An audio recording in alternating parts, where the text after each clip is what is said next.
اعوذ بالله من الشیطان الرجیم بسم الله الرحمن الرحیم. ګرانو کتونکو سرفراز دورانی جی تاسو ته د زړې مینه جی تاسو ته مینه سلامونه. قدرمنو دی وخت دلته جی زړه مینه کې موجود یم او د زړې مینه جی پورا چې کوم یوسی تنظیم دی نن جی هغه یو ډیر ښکلی دی او جلسه کړې ده او په دې جلسه کې جی پی کې امیدوار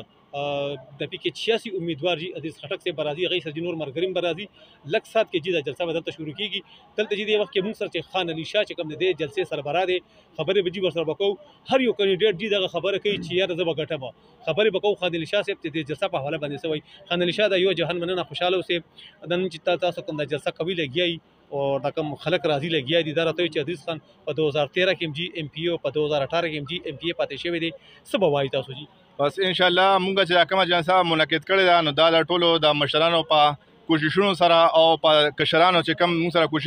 کوششونه کړي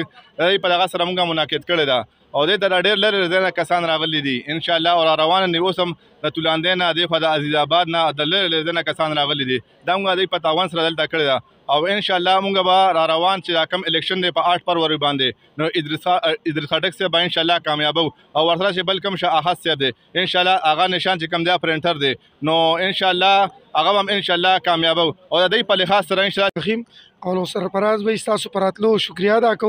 هغه سره زه د خپل کلیوالو مرګرو او د نوجوانانو ډیر شکریا ادا کوم او الحمدلله زمونږ د نوجوانانو چې کوم مینا محبت عمران خان سره دی نو امید دربا الحمدلله یوازې د دې لپاره نه دی چې دی وګوره د ملک حالات چې کوم روانو نو په دې وجه ورسره مینه محبت دی چې الحمدلله زمونږ لپاره زمونږ د غریب سړي لپاره هغه هر قسمه تعاون هر قسمه زحمت په ځان تیری کی اوس موجوده ټیم زمونږ لپاره په جیل کې حوالات